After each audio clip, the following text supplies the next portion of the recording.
your year. Make an old man proud of you. Forget about the tears on the level. See me eye to eye. Stand up like a man, even from the other side. On the level.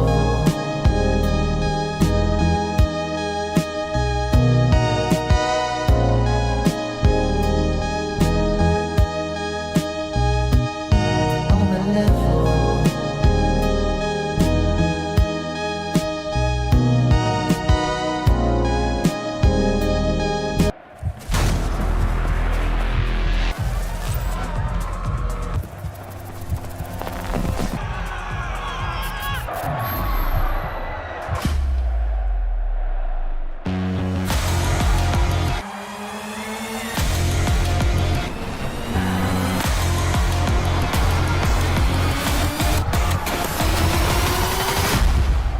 Finish them.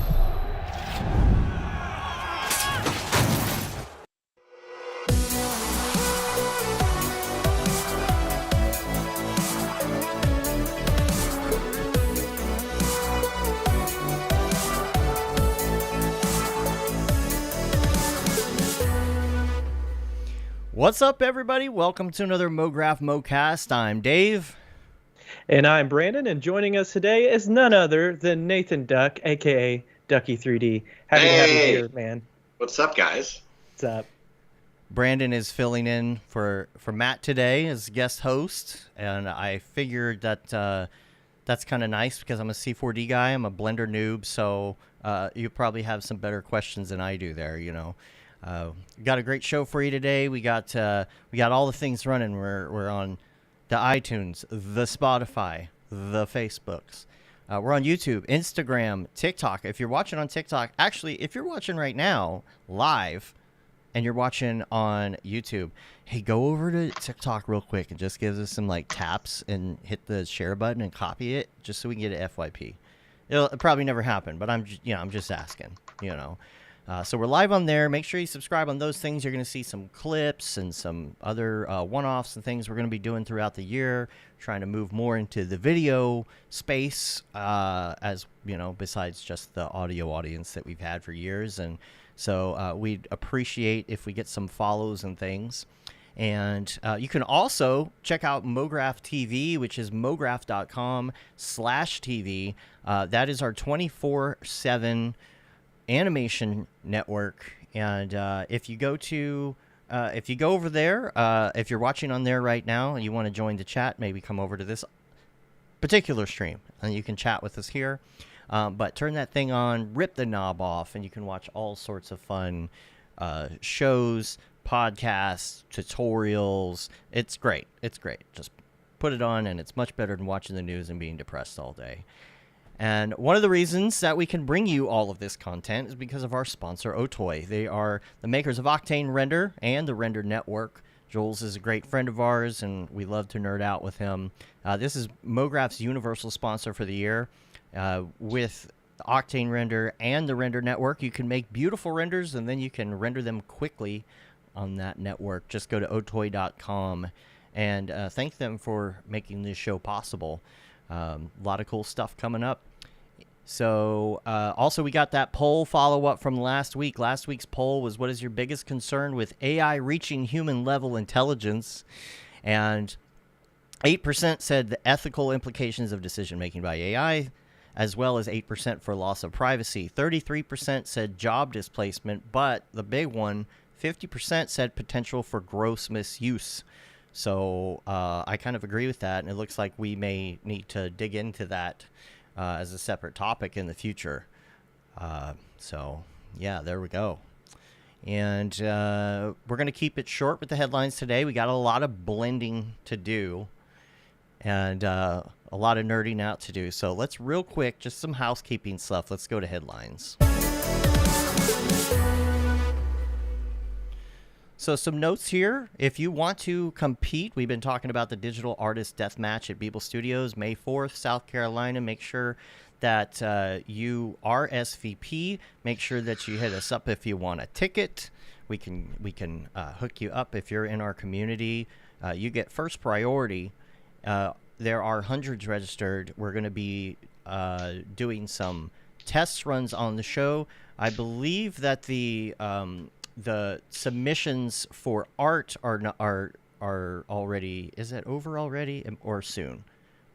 It might have been Friday. I don't know. I should have double checked that, but I think so. Yeah, I think that's over. But if you want to compete, let me know, because we are putting the brackets together. It's going to be fun, and if you want to see how it goes, we are going to try and do some test runs on the show. So I don't know who we're going to get first, but I believe that should be a lot of fun. Here's what we're gonna do. We're gonna get someone on maybe at the end of the show every week until the thing, or maybe every couple weeks until the thing, and we give them a prompt, and they have to compete in the 10-minute render. And we're gonna sit there. We're gonna scrutinize them. We're gonna watch them. We're gonna cheer them on. We're gonna poke at them with a stick. Whatever we got to do. Play a bunch of annoying music, because it's good practice. You got to clear your head of the distractions. There's going to be people everywhere just staring at what you're doing. So that'll be a lot of fun. And if you want to compete, get your practice in. You can watch us. You can see what we do for practice, and it'll give you kind of a better idea. So, again, hit us up if you want to participate in the bracketed portion of that. Now, no poll this week, because I didn't really have a good poll. That's really the only explanation there. Did want to mention a couple other things, though, real quick, is that we are going to be doing a time change temporarily for a short period of time. That's why Matt's not here today. He's got some schedule changes going on right now. So we're going to be live at 10 a.m. Central for a short period, probably up until summer, unless everybody really likes it. In which case, maybe we'll just keep it. I don't know. And the last thing on the list is the Eternal Ascent winner was announced, and this is on Saturday, I believe. This was announced. The top 100 Eternal Ascent participants, the top 100, then the top 5, and then the number 1. Luigi, I really wanted to get Luigi's info, and I did not see it. I was searching for it online.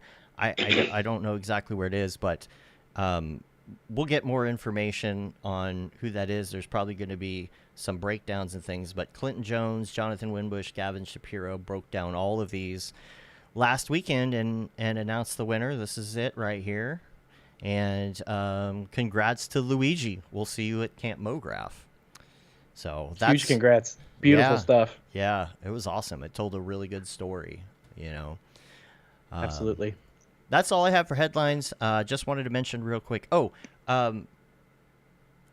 Nathan, you said we were talking before the show about the Beeple event. You can get a hotel discount if you go to Beeple's site and the info page for the event. There's actually codes to get a discount on your hotel in Charleston. So I just wanted to mention that as well. And I had one more thing. I was going to mention the site, mograph.com. You can sign up now for the beta, kind of try it out. We're still working out some bugs in the feed and a couple other things, but, that's the point. Get in there and help us break it. And while you're in there, you can check out some of the other stuff.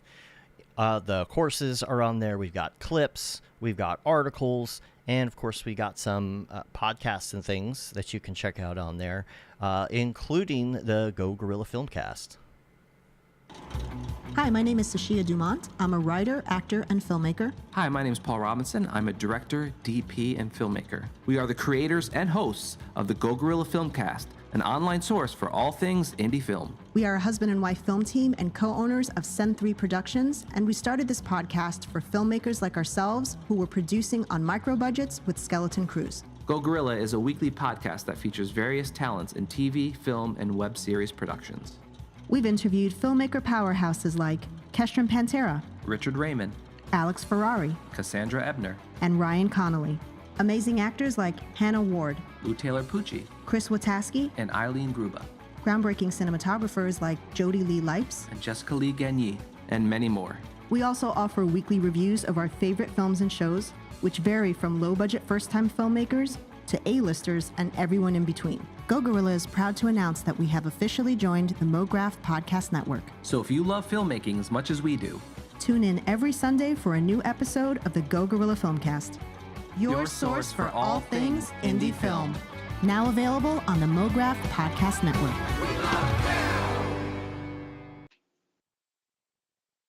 Eight minutes to get all the housekeeping out of the way, so we're all good to You go. did great.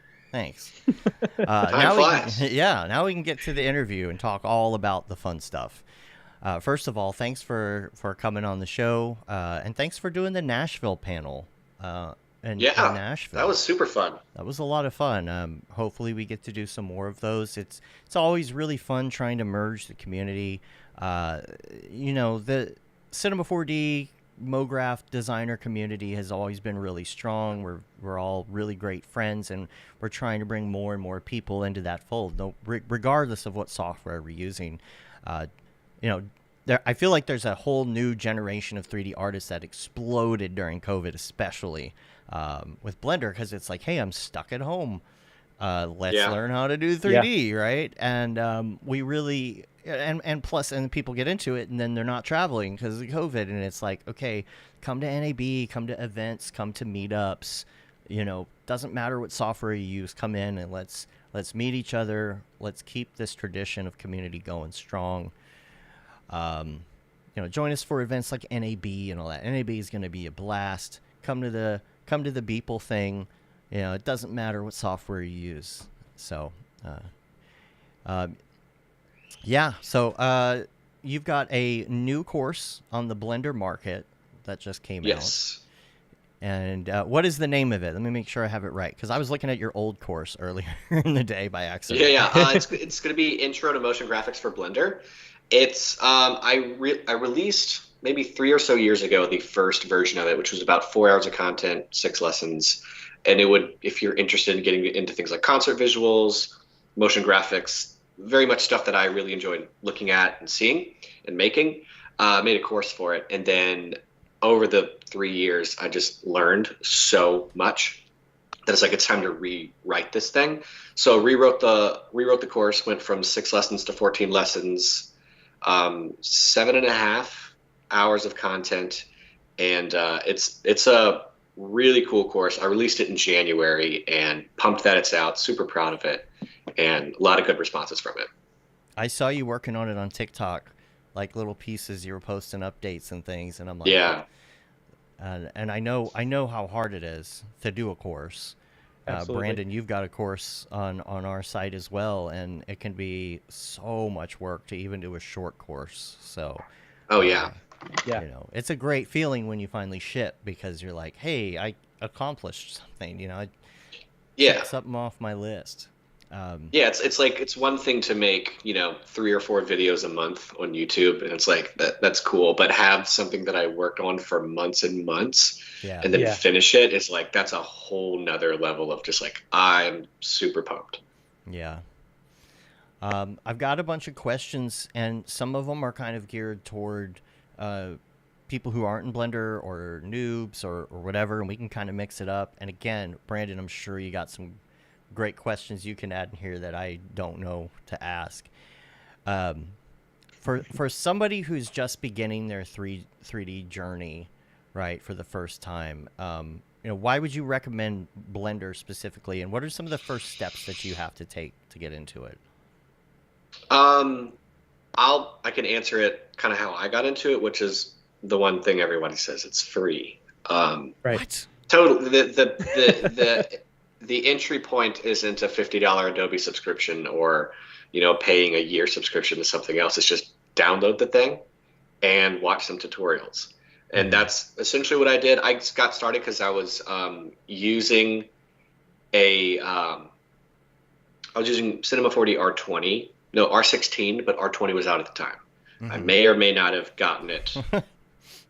Right. My fingers are doing the air quotes. Allegedly. Allegedly. And so I was stuck on an old version of Cinema and was just using their native render engine, which was a CPU render engine. Yeah. And I was kind of sick of the speed. And so I heard on the Grayscale Gorilla podcast, them just kind of flipping like, oh yeah, Blender's a thing and it's free and they try to do everything. It's whatever. And I was like, they have a GPU engine. Let's try this. And so I downloaded it, threw a Taurus into the scene. I was like, this is insane. It's rendering so fast. And then I went on like this 3-month journey of just watching so many tutorials. Yeah. So like if you're just getting started, it's like download it, watch some tutorials. The first 2 weeks are going to suck because it's boring. But then eventually you'll start to figure out some fun stuff and kind of get that barrier to entry through. And then really just like any other program, if you like it, you'll just start using it every day and then you'll just learn so much more. Right. Absolutely. But What yeah, version that's did you start in Blender? the one right before 2.8. What was it? 2.79. I was on 2. Yeah, I was on 2.79 for like 3 or 4 months, and then I decided to get the beta of 2.8. Right. And then and that's really what helped the channel initially, was everyone was so excited about 2.8. So I was just like making videos, like so many videos just from the beta of 2.8, not even it officially out. And there's such a huge audience for it. Yeah. Yeah, absolutely. 2.7 was the one where it became like a running gag. It was like, oh yeah, but have you seen Blender 2.7 though? It became like a internet thing. Sorry, Brandon, yeah. You probably had a question. Oh, I was just going to say there's still, a lot of people that love 2.79 and wish that they didn't change like to 2.8. But I think opening it up and changing the UI and adding all the features that they did in 2.8 was a genius move by them.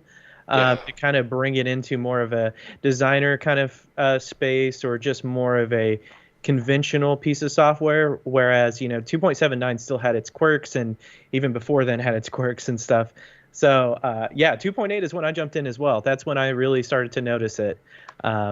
Just because it started to look sexy, honestly. Like the viewport and everything, like the speeds of everything, like it was a huge revolution, I think, for the industry, and that's really cool to hear. So you really haven't been in that Blender space too long. So you went from like 0 to 100 like fast. Like you. Let me see. When did I start the channel? It was in. It'll tell me if I can click over it quick enough. And it's funny because when I was starting to get into that community, I was like, there has to be motion graphics artists in here, right? Because the community is so huge. Right. There was one. So I started the channel in 2018, which means I started learning like a year before that, or no, 3 months before that. Yeah. And I was just watching. You may know who I'm talking about, Mantisa. Yes, absolutely. So he was the only one making, Mograph-esque, videos, and so and they were like 2-hour long live streams that he would re-upload. Yes. And then pretty much from that, and then my just hours of Reddit diving, I started making videos. I don't know why I started making videos, like tutorials. I just did. And then I was like, well, if he's the only one doing Mograph stuff, I'm going to do it. Because and I'm going to do, and he does super long form, I'm going to do short form, which was like 10 minutes. Yeah, exactly. That's how I found you. So around that same time, I was working with Remington. We both had the same job, and he was influencing me as well. So I was over in my corner doing C4D. He was over in his corner doing Blender. Now I know who you are. I remember him saying there's a guy that was curious. Yeah, that was me. And I kept going over to his computer and looking at what he was doing, and he was mostly hitting stuff on the keyboard, and I'm like, is it all shortcuts? And he's like, yeah, man, it's mostly shortcuts. And I was like, oh my God, that's genius, because you click so many times on like gizmos and things like that and other 3D softwares that you use a lot of your right hand on the mouse. Whereas I feel like with Blender, you're using more with your left hand, and you're not really confirming a whole lot like with your right. And that changed my speed too, just in 3D software and creation, moving over to Blender just because of the shortcuts. So don't use the industry compatible keyboard shortcuts. Dive into and do the Blender shortcuts because they're incredible. Yeah, the My problem shortcuts is not using them. My problem was just not using the shortcuts enough. I still get yelled at in my comments, like, it's a shortcut. It's like, I'm sorry, I'm busy trying to make something. I can't remember. That's Everyone what has I their get own about way. Cinema 4D too, because like I know that there's technically like a ton of menus if you hit certain buttons, but like I'm like, where is like the subdivide, invert, blah blah blah, and people are like, oh, just UWTUS, duh. Like I'm like, yeah, okay. Yeah. Those Yeah. menus I do. Yeah, I'm not a fan. I I'm not a enjoy fan like a couple things, UD, or whatever. I mean, there's some things that work, but like, yeah, I mean, that's hard to remember. So yeah, It is. I sympathize with that. It's like, come on, just use the shortcuts. I'm like, yeah, but I'm old. Yeah. I No, can't- same here. I've got a question. I'm noticing that in the chat here, somebody's talking about linking and appending system, which again, I don't know any Yes. of this stuff. Compared to XRefs, is it similar to XRefs, like a reference No. system, or no? Oh, okay. XRefs is just like, it's so broken, man. It's Well, yes, so I broken. know. And it's I know. been broken for so long. But I don't know. I kind of stopped every day using C4D and like when they started switching to the years format, Mhm. when they drop the R or whatever. Right. But I would say the linking and appending is more in line with Maya's referencing, where it's super solid. Like Nathan, I'd love to hear your take on it because I use it all the time. I'll just make like an empty shell scene and I'll start linking other scenes into that shell scene for like client visualizations and things like that. It makes it super fast and easy to like. Yeah, I mean, I don't have much to say, to back off of that, but yeah, absolutely. I append all the time. Yeah. Mostly before I started using the asset browser, I was just appending materials. Yes. And now with the asset browser, Just it's going, like, yeah, just to keep things light. Yeah, I love the system. I've never had a complaint. Not that I know any of the alternatives that you were got XRefs. I don't even know what that is, but yeah. yeah. It's I the Cinema used it. 4D's way Yeah. of doing that. I used it back in the day, and it was helpful at least for some blocking stuff. Kind of like you were saying. Somebody else is working on this piece, so you just put a placeholder in your scene, and it kind of like updates. Cameron saying Shift C, baby. Shift C. I know Shift C is the Shift bomb. C. Yeah. The command window, right? The commander, isn't it what it's yeah, called? the commander. Yeah. Yeah, I've had projects before where we were having like one artist working on one piece of the project and trying to bring that into a scene using XRefs. And after a certain point, if that file was too big or too bloated, it was just like, it was a nightmare to try to work with. But yeah, with the linking and appending, it's great. It's really good in Blender. Very, very good. The interface, and this might just be for people who are coming from other pieces of software, like standard shortcuts, things like that. I know the interface can be daunting in a way for new users. That's what I always hear when I've opened up Blender. It's like, something else I've got to learn. And I know eventually I'll figure it out and be fine with it. Because, Maxon changed their interface as well, right? So I like your default cube behind you, by the way. That's real nice. I know. I had to move it up into the corner here so we can see it. We can see our other guest. What would be some tips on like just navigating and getting used to the viewport for the first time? Just pick one workspace and get to know that one at a time, because you now have a ton of workspace presets, from sculpting to UV to just like the general layout. I would, because especially when you're first starting out, it's very easy to just simply try to learn everything at once. But it's really just like pick a workspace, familiarize yourself with it, and if you just kind of chunk it in that way, it's not that insane. When it comes down to it, the layout makes sense after a second. Of course, I don't know what it's like to come from Maya to Blender, or I kind of know what it's like to come from Cinema 4D to Blender, but I only use Cinema for like 3 or 4 months. To me, I use the program for hours every single day, so it makes sense now. But yeah, just like go from one workspace at a time, whatever you want. If you're a sculptor, just look at the sculpting workspace, and then kind Yeah. of play with it from there, and everything will eventually start to make sense. But I don't think it's as daunting as it's sort of laid out to seem. But that's kind of my take. Do you I recommend couldn't agree more. your video, which we should play that here in a second? Your promo says, if you already kind of know the interface, like, then this is a good start. Is there something Yeah. you recommend people watch? Like, do you have an interface video or something people can watch first before they get into the course? Yeah, I have never recommended someone paying for an intro course because YouTube has everything.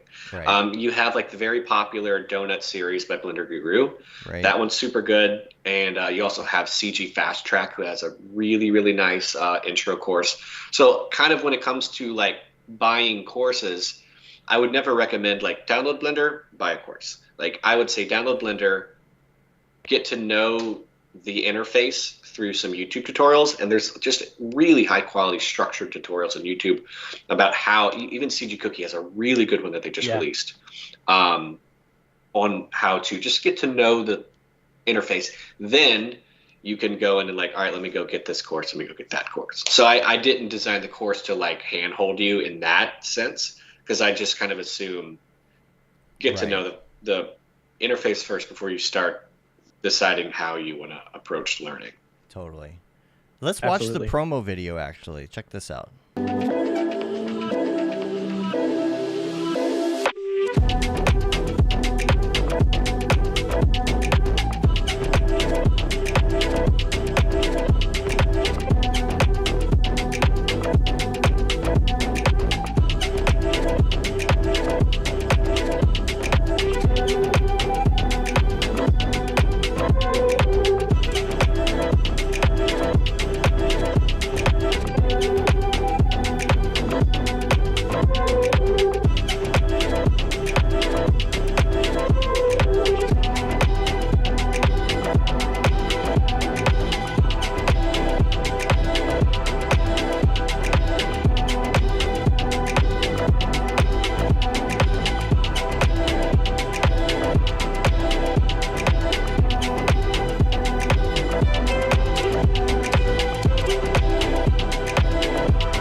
Real quick, not Gumroad. Don't go to Gumroad. Go to Blender Marketplace, right? Yeah, if you go to ducky3d.com and check it out, there's going to be a button that says Blender Market. Click that. It'll take you right to it. Or just go to Blender Market and look up Intro to Motion Graphics for Blender. And it'll be there. Sean Astrom The course is asking, trailer looks beautiful. Yeah, it does. Thank you. Beautiful. It does. Sean Yeah, Astrom, all of those animations are their own individual lessons. I structured the course to be fun. Which is how I've structured my YouTube channel.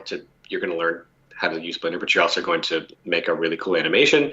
So each lesson up to starting at lesson 4, you're going to learn some cool stuff, but you're also going to finish with a really cool loop and, tons of geometry node stuff. Just like every looping technique I could conjure up in my own work and turned into this course. I got so many questions. Let's What do were you it. going to say, though, Dave? Sean was just talking about Wacom. I guess they really need an option to change the navigation to industry standard, like for the Wacom, but then keep the other stuff normal. Jacob is asking thoughts on AI replacing 3D artists. I don't know if we want to go down that right now. However, a couple weeks ago we did do the Sora depression episode. Definitely. Sora depression. Yeah. Yes. Yeah, I have my take on it, but we can talk about that later. Do you use something specifically, like if you're doing, because this is motion graphics, right? So like, the Mograph tools in Cinema 4D I've always heard that maybe before there wasn't an equivalent, maybe there is now, maybe there's a plugin. Is there something similar now? There is not really an equivalent. There's a plugin called Animation Nodes that I don't use, just because one, I haven't had the time to get into it, and two, if I can't make videos on it, I can't use it. Geometry Nodes is starting to look like something that I wouldn't say is an equivalent, but is sort of like an alternative to it. With cloning and all that stuff, and when it comes to me making loops and Mograph stuff, I'm always in Geometry Nodes, which Geometry Nodes is a procedural modeling framework where you're just using nodes to connect one node to the next node, and you're building out this thing that has moving parts and individuals and all these separate things connected together, and it's very fun. That's relatively new to Blender because it's part of Blender's Everything Nodes project, which is trying to make Blender as much as a procedural program as possible, which I'm a big fan of. Yeah, they've 100%. had the procedural material system for a really long time, and then they decided to release the procedural modeling framework. I tend to use a hybrid of the procedural and destructive together if I'm working in a pinch, which is fun. Geometry Nodes can either save you a lot of time or be an excuse for you to procrastinate and do things much longer than you need to. Right. But yeah, that's always the question: is there a alternative in Blender to the Mograph toolset? No, Cinema 4D is still better for Mograph, but that gap is closing. Right. And I have never been like, dang it, I wish I had Cinema right now. Yeah. I've always solved the problems I needed to in Blender. Because fields are just so powerful, Oh I yeah. love that. Yeah. We don't have that. Yeah, if someone wanted to fact check me on that, I think Animation Nodes was made by Jacques. I think his name is Jacques, and I'm pretty sure that's the guy who's leading the charge on Geometry Nodes, which I was looking at the commits today because I stayed right in line with it on 3.6 because I was so into simulation nodes and what that was going to do. So I was like checking every single day on like what the commits were, what he was adding. I was just looking at today what he's been adding. And it's really exciting just to see the potential and what that's going to unlock. I think right now, in my opinion, Geometry Nodes is still pretty low level.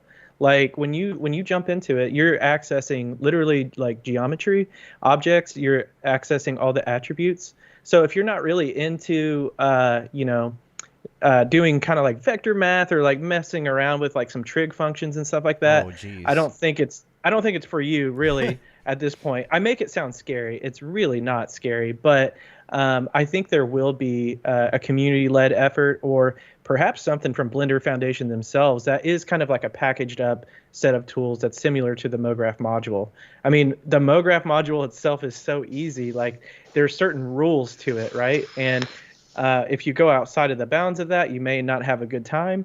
But with Blender, you can kind of do whatever you want. And once that project is seen to its fullest potential, it will be more or less like Houdini, when you can access almost any attribute that you want across the software. So to me, I think the potential is greater than the Mograph module. But again, we may not realize that until a few years down the line. But yeah, I'm a patient man.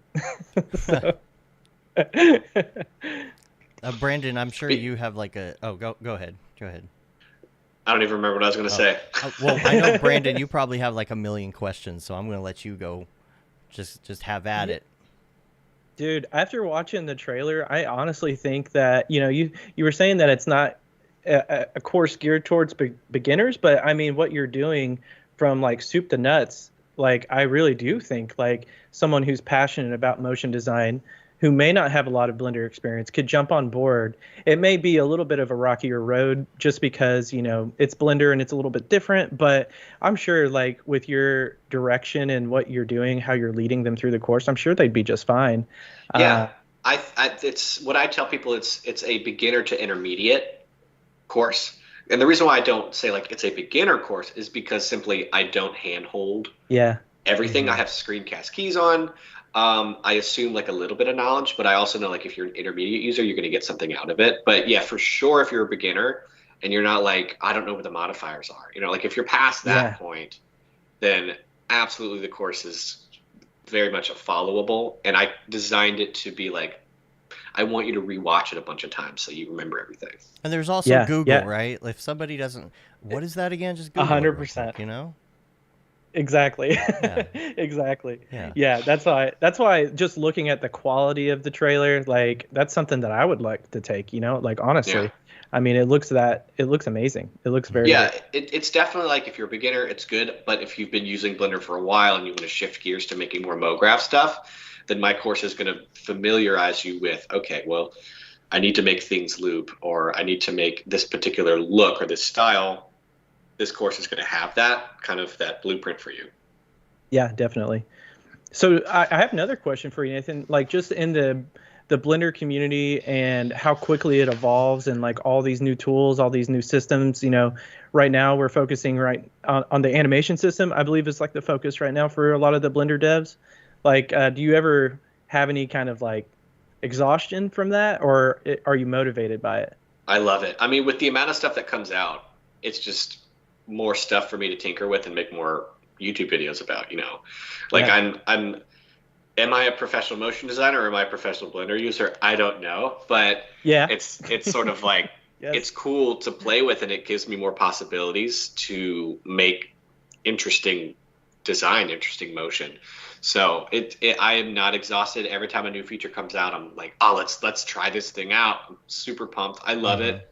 Maybe some people might like more, stability, but I wouldn't say it's unstable. It's just like new stuff comes out all the time, and Right. that's just the nature of how Blender is, being open source.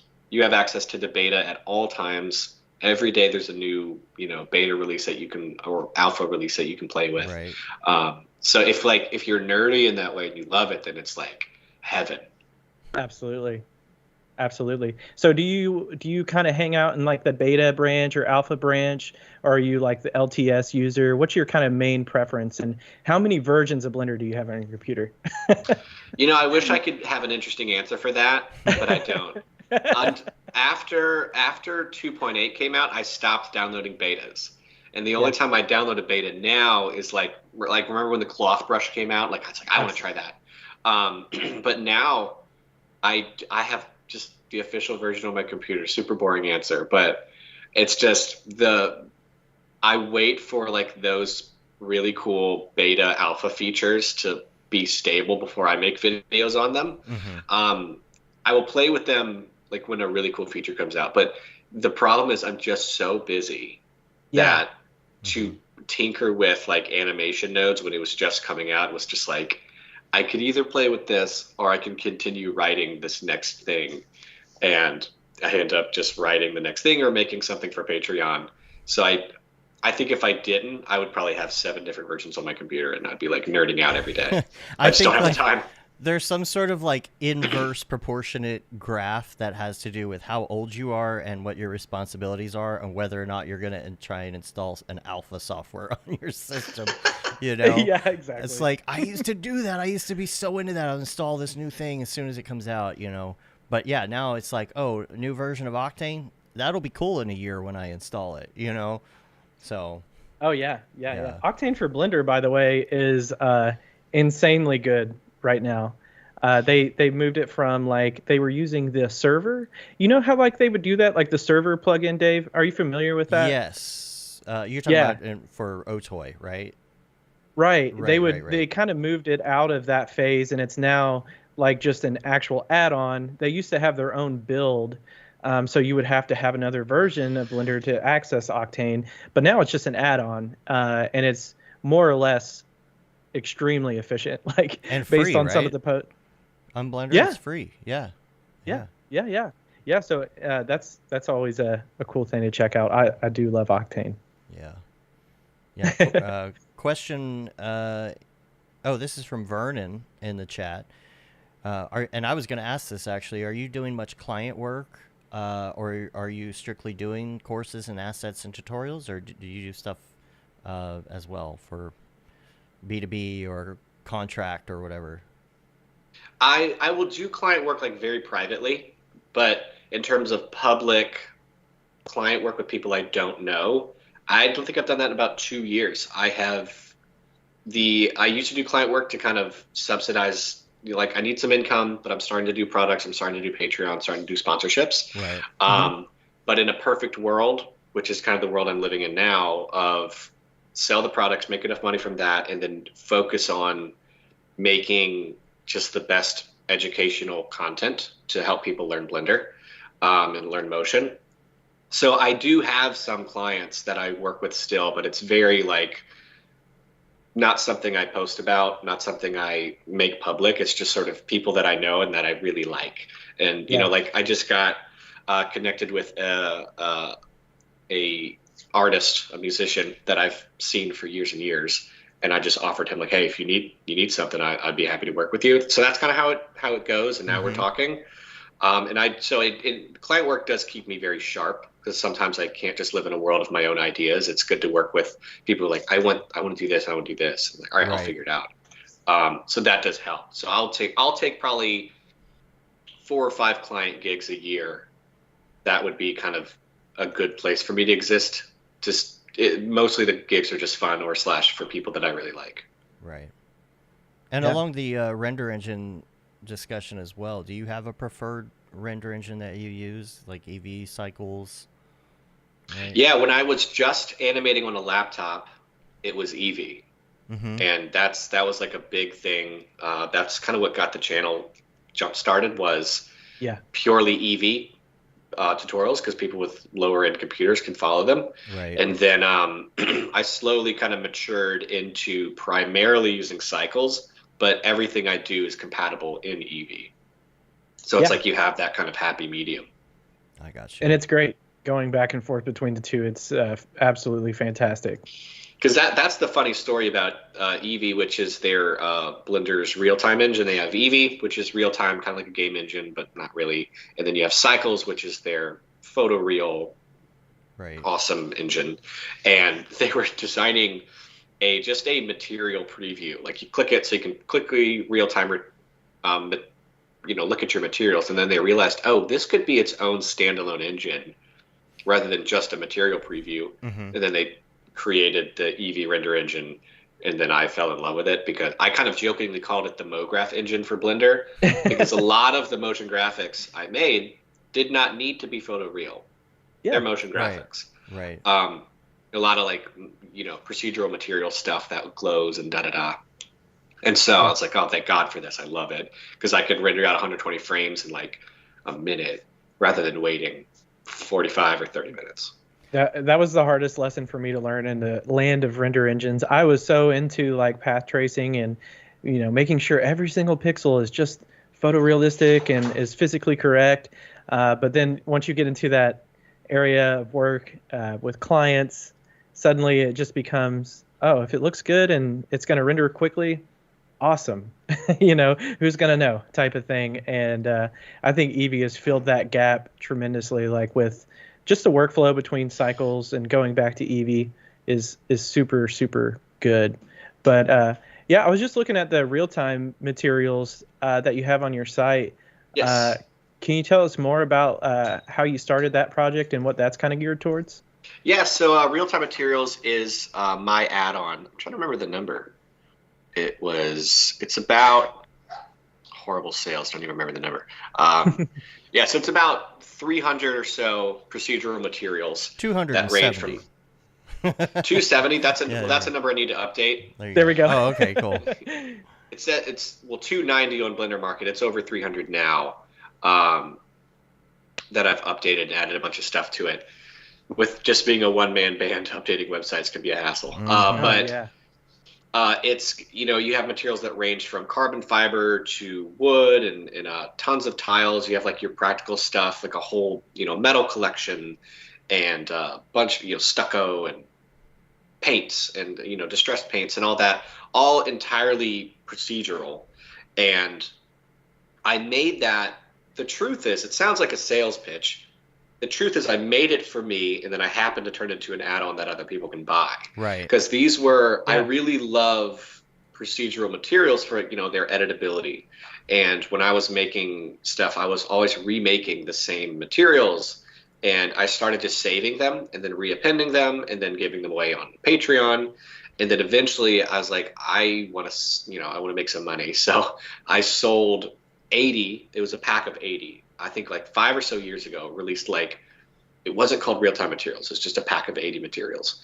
And then I was able to get in contact with a so a developer who can turn all of these into an add-on. So I went on like a 2-month sprint of making material after material after material and all this huge collection. And then that turned into the first drop, which was like 150 materials. And then for the next few months, I was just adding more until we're about 300 now materials, where you just open up the add-on, click material you want, and then click add, and it just applies it to your model immediately. And, still working on some materials for that and adding all. That's a sort of constantly updating product that I really love. That's absolutely, That's man. the best way for plugins to happen. It's something that you make for yourself because you need it, and then you realize, well, other people would probably want this too. Yeah, because I truly use it every time I'm in Blender. Yeah. Because like for tutorials, like I know what materials I'm going to make. So rather than making them while I'm working on it, I'll save some time, throw it on there. I already know how to make it. So when I record, I'll make it from scratch when I record.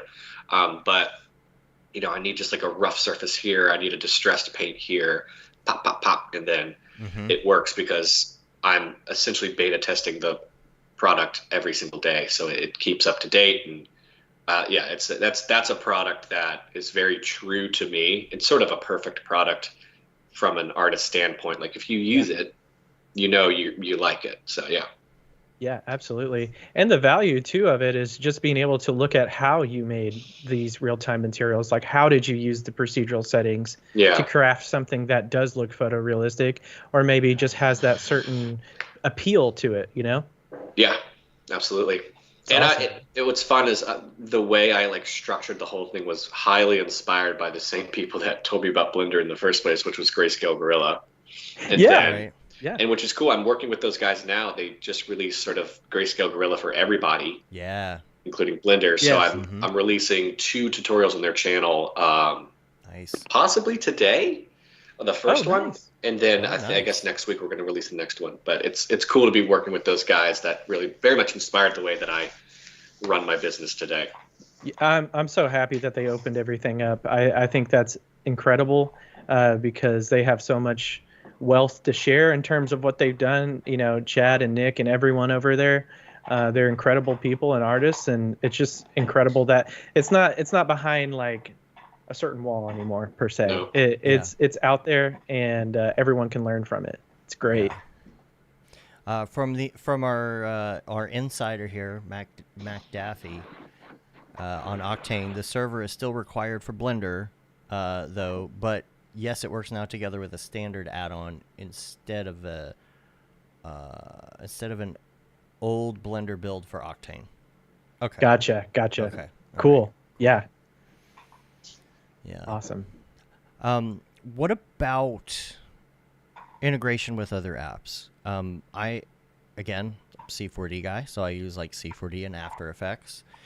What are some of the programs that you use with Blender and you integrate with Blender on a day-to-day? Do you have things that kind of accompany it well, go with it well? No, I pretty much stay inside of Blender. I don't dive into Unreal or anything like that, nor do I do a necessary amount of sculpting that I would need to use an external program. I keep giving you guys boring answers here, but Not at all. Not at all. no, everything I do exists in Blender, and partly because it makes it easier for people when they're learning Blender that they don't have to go outside of Yes. Blender to be able to learn how to create animation.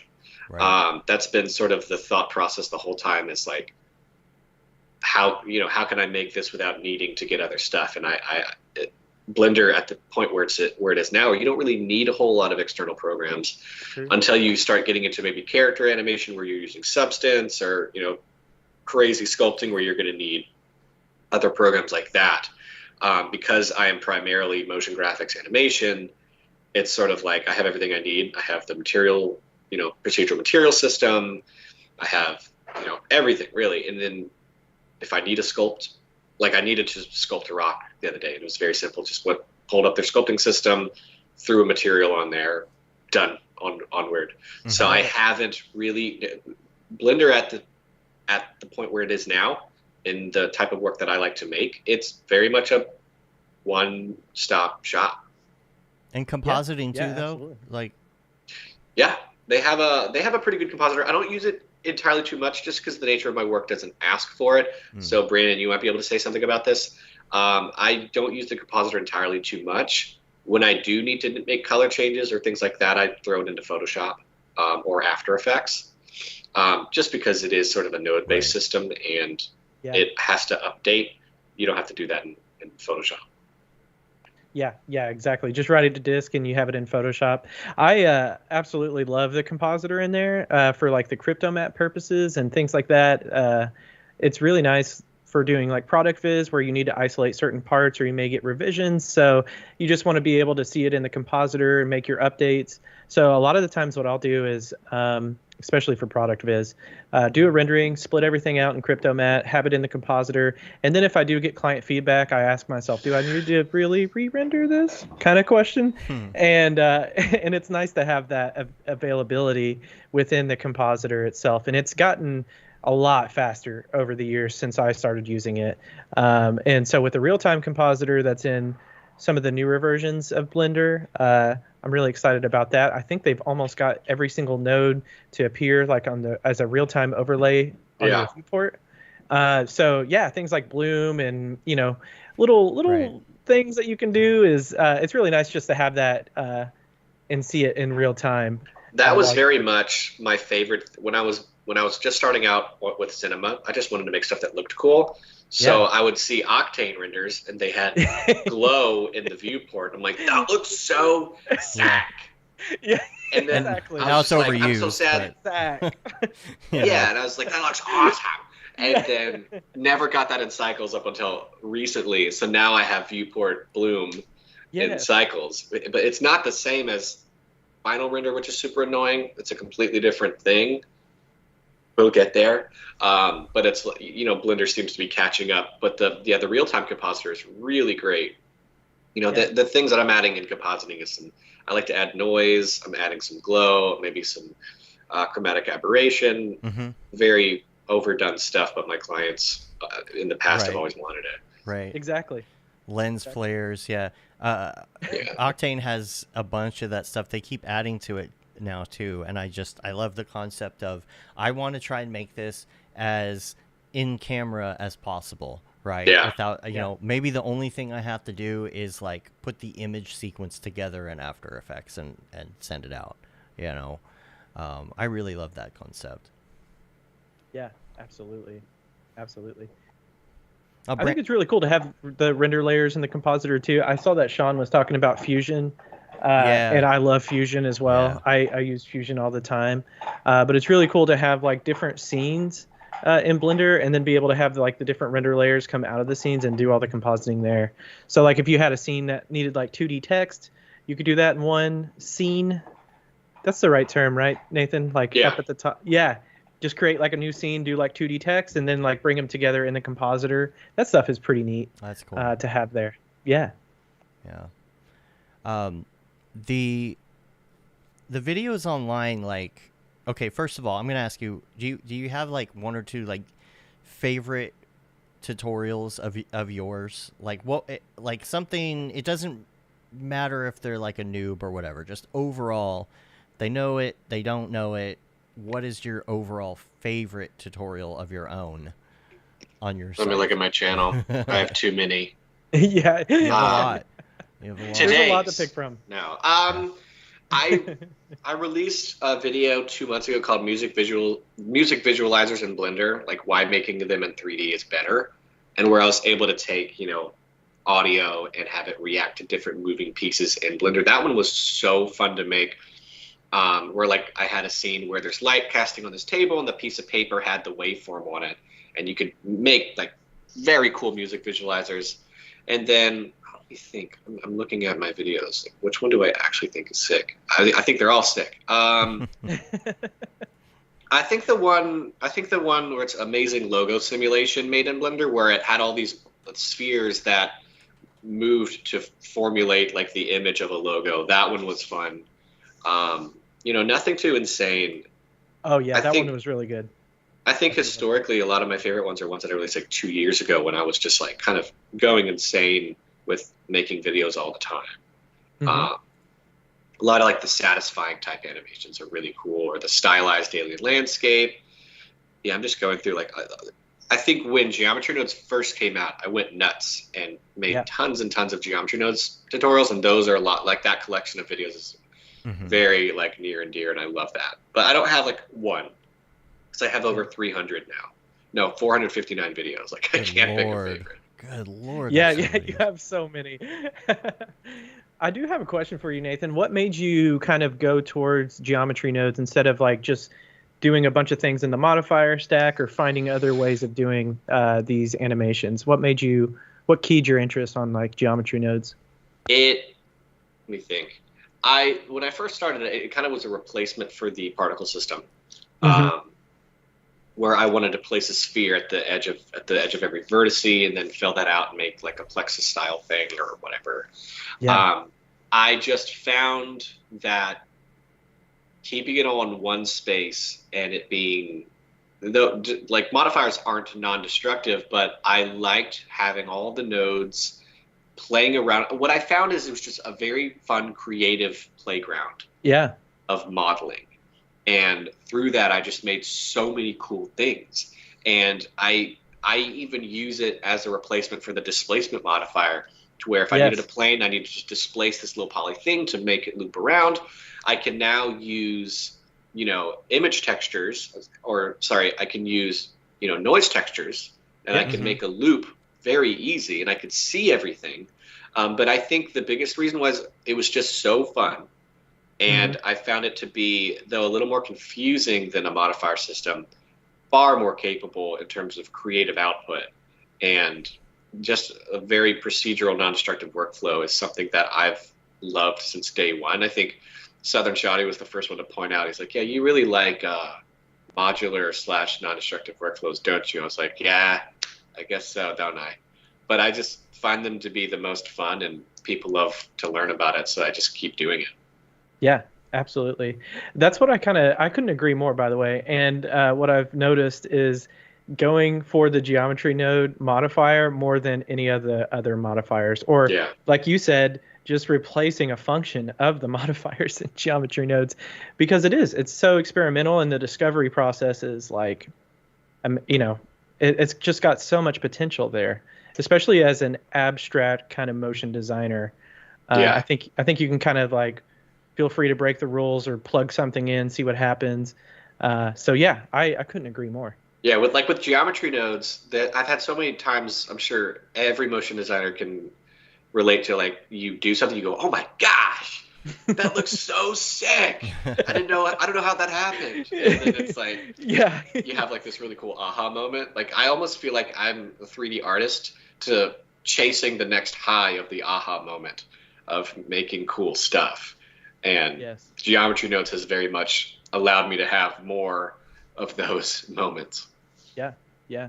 Do you find yourself like packaging those things up and reusing them later? Like you were talking about instancing. Do you find yourself like just rebuilding that all over again, or do you save those out for later projects? I probably should, but I tend to just enjoy building from the ground up. There's not a whole lot of stuff that like, for example, I probably should package up sort of my procedural wireframe system. I tend to not think about that in the heat of making a design. I know now they just released a recent update where you can essentially make your own modifiers, where in geometry nodes you create a system that, say, it will turn your mesh into sort of like what might look like scaffolding, which is just, wireframe and round. And so you can then package that, and then at any other point in time in Blender, you click your mesh, and then you add your own custom modifier, which is built in geometry nodes, and you can just make a bunch of those.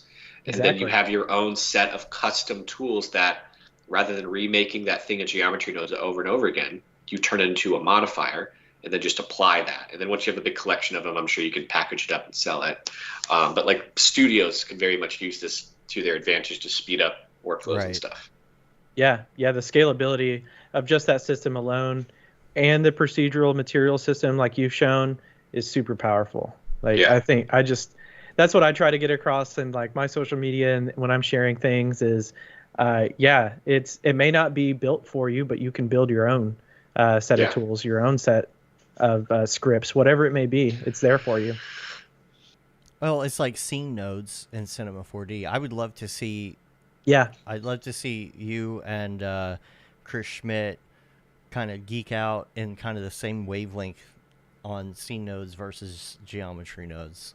It'd be very Yeah. interesting Yeah. to see a comparison on that. Yeah. Scene nodes are amazing, and it doesn't get a lot of attention, I guess, in cinema. And I'm not sure why. It's really great, and Chris Schmidt has done all sorts of crazy fun stuff with it. So Yeah.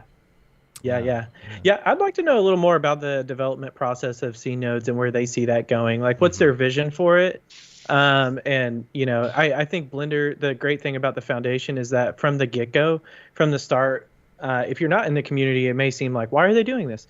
But if you are in the community and you watch the live streams, and Pablo's great, they very much like tell you straight up, this is why we're going to do this.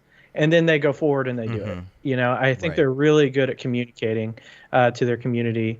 It may be a long-term thing like Geometry Nodes is. It's a very long-term project, but they carefully think about each step of the process. And there has been times where they release updates of Geometry Nodes and they totally backpedal on that.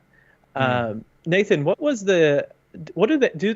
They call it fields, right? Where you can take one data type and plug it into another data type, and you can see the wire change colors. Do they call it fields? I don't remember what they called it, but they stopped that, right? Yeah, well, yeah, they had went a certain direction, and then they The were room was like, going. okay, let's back. The room was. Oh no! I'm trying to turn it off, guys. I recognized it. That was funny. I was like, I know that sound. Turn this DJ thing off Roomba. as we speak. That's hilarious. Yeah. But they had done it a certain way, and then they kind of backpedaled on the design of it, and they were thinking about the users first in that decision, and they were like, well, this doesn't really make sense because it works a certain way in the material editor or the shader editor, and it probably should work a certain way, in the geometry nodes editor. So Yeah. some people didn't appreciate a lot of those backpedals, but for me, thinking of the big picture long term, I'm super happy that they did that. I was glad that they stopped the heavy use of attributes in geometry nodes. Yes. It just made that when it was like that, I did not use geometry nodes. And then when they stopped that, it became far easier to use it. Whereas like attribute here, it was like very heavily attribute. And it was just sort of like not enjoyable to me. And it took a while for me to get it. And then once they stopped it, I was like, yeah. Exactly. God. Exactly. And all that stuff is still there too, which is great that they left the option there that you can capture attributes, promote new attributes, look at the spreadsheet, do like the more or less Houdini type of way of building out your own attributes. But it's great that they have it there if you want to do it. But the fields, I think it's called fields. I could be wrong. Someone may want to fact check me there. But that implementation helped tremendously in getting new people into geometry nodes. Yeah. Cool. Well, we're approaching the end of the hour here. Is there anything else you want to talk about? Any more questions here in the chat? We'll give people. Yeah, let's do another hour on AI. I think that would be super fun. Yeah. We've done plenty on that. If you want to go check that out. I think it's very important for new users to be able to engage with the community. I'm sure there's plenty of resources online. I'm sure they can talk to you. And we even have Blender channel in our Slack as well, which I think are you in our Slack? Me? Yes. Yeah. Okay. Oh wait, in the Slack? No, I'm not in the Slack. I'm in the Slack. Discord. The Discord, see, the Discord, we just hang out on video mostly. The channels are there, but like, there's at least 1,500 artists in our Slack channel, and if you're looking for any sort of Blender help, there are plenty of Blender users in there. So so check that out, and I'll send y'all a link if y'all aren't in there already. We'll get that going. So yeah. I'm very interested to try Blender when the opportunity arises for me, and I actually I'm not doing things like taxes and other things or client work, and I have a minute to decompress and try and figure out the interface and things.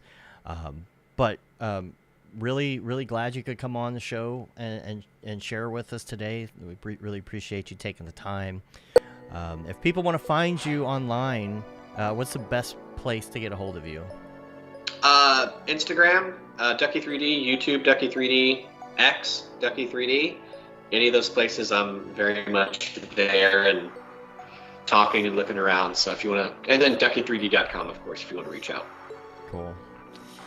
Check out that course. And then, Brandon, you got a course too? The Unreal course on Mograph.com. I do. Yeah. If you want to get more into ray tracing, we got you covered. Yeah. Cool.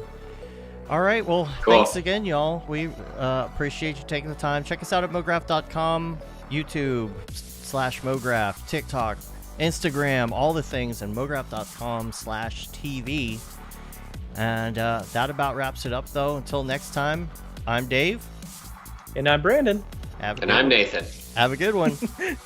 Later, yo.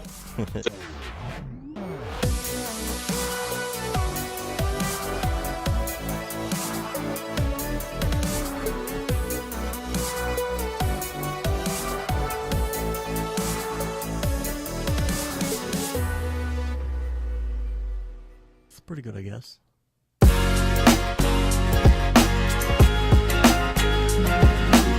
Introducing Mograph TV from Mograph.com, a free motion graphics and animation channel streaming your favorite content and favorite artists 24/7. Mograph TV features motion graphics tutorials, talks, tips, inspiration, and replays of popular live shows. We offer something for all levels of designer, from introductory tutorials to high-level breakdowns and everything in between. That track looks great to me. Mograph TV features software like Cinema 4D, After Effects, Unreal Engine, What up? third-party plugins, and other 2D and 3D software. We also feature live motion events, short-form clips, crypto art, and even a little photo and video editing. Learn from the people that inspire you most, and stay up to date on all the latest industry news, announcements, and community events. You'll also see exclusive offers only available by watching. With 3 8-hour blocks each day, you'll be sure to catch everything, no matter what your time zone. Keep it on as a companion to your workday and learn something new. Meet a friend, watch a demo, catch a classic tutorial, or even find new inspiration. That's a British word? A lot of things are British words. Yes, good luck with all your projects. Mograph TV, television for the design community, 24/7.